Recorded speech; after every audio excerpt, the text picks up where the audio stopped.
bombs, bread, and Batman. The world burned and hoped, bled and stitched itself back together. As I drew my first breath, June skies split open over Normandy, iron hulls scraping the sea's teeth, boots sinking into French sand, hope marching inland through hedgerows, toward a Paris waiting to breathe again. Somewhere else, a diary hid in floorboards,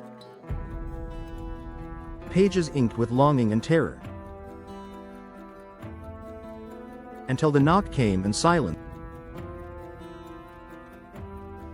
swallowed Anne Frank's words into history.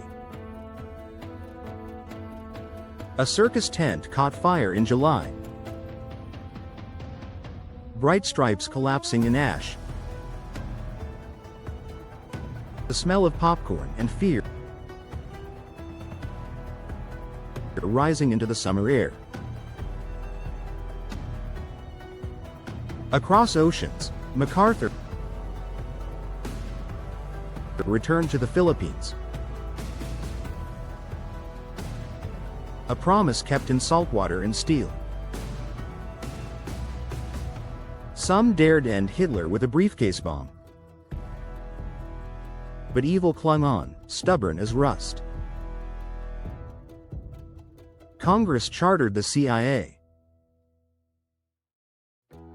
Chiquita bananas sweetened breakfast tables. 17 magazine promised lipstick and letters. And meat rationing ended.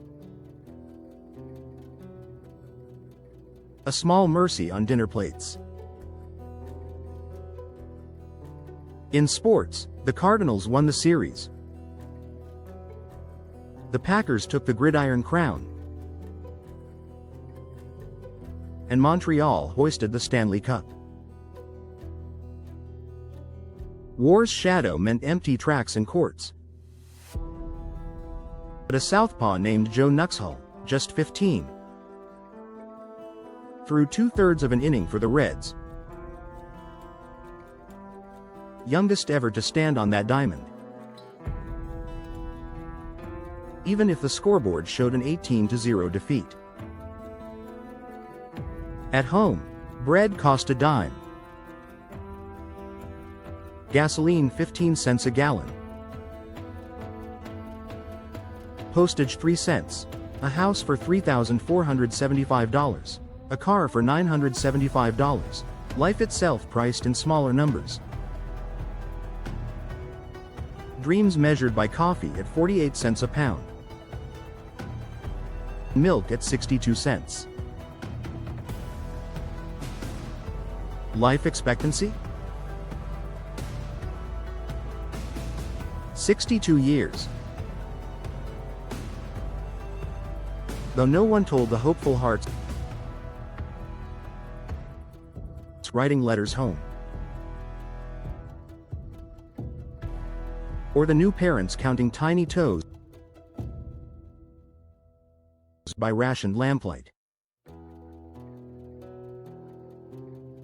And through it all, Batman and Robin swung across newspaper pages, their capes flapping against the wind of history. While the Red Cross quietly won the Nobel Peace Prize, patching wounds too deep for medals. I arrived into this collage of fire and laughter, steel helmets and alarm clocks, ashes and invention. The year the world cracked open, yet found ways to heal. 1944, a beginning written in headlines and hush, where hope, even bomb-scorched, refused to surrender.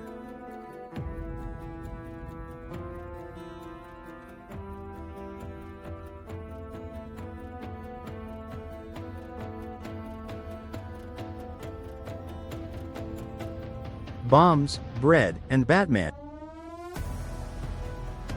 In 1944, I entered a world charged with conflict, hope, and cultural invention.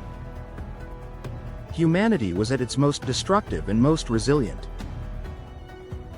Anne Frank's diary, silenced too soon, still speaks across decades about the cost of hatred and the fragility of human dreams. History pressed against the moment of my arrival. I breathed the same air as soldiers, refugees, and those waiting for liberation.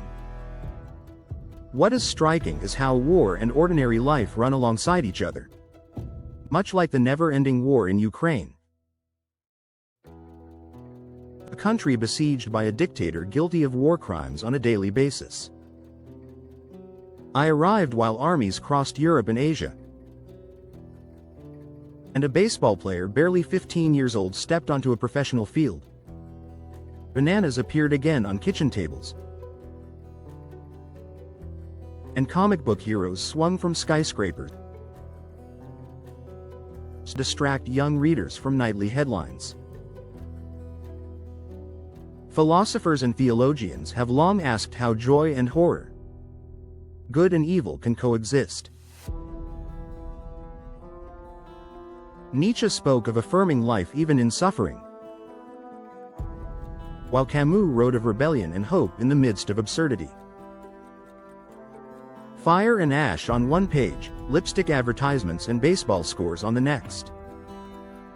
Life insists on continuing, even when history is cracking open. My birth in 1944 embodies this persistence. I am now 81, well past my purported life expectancy of 62. The world then as now was wounded, but it was also inventing, healing, and dreaming.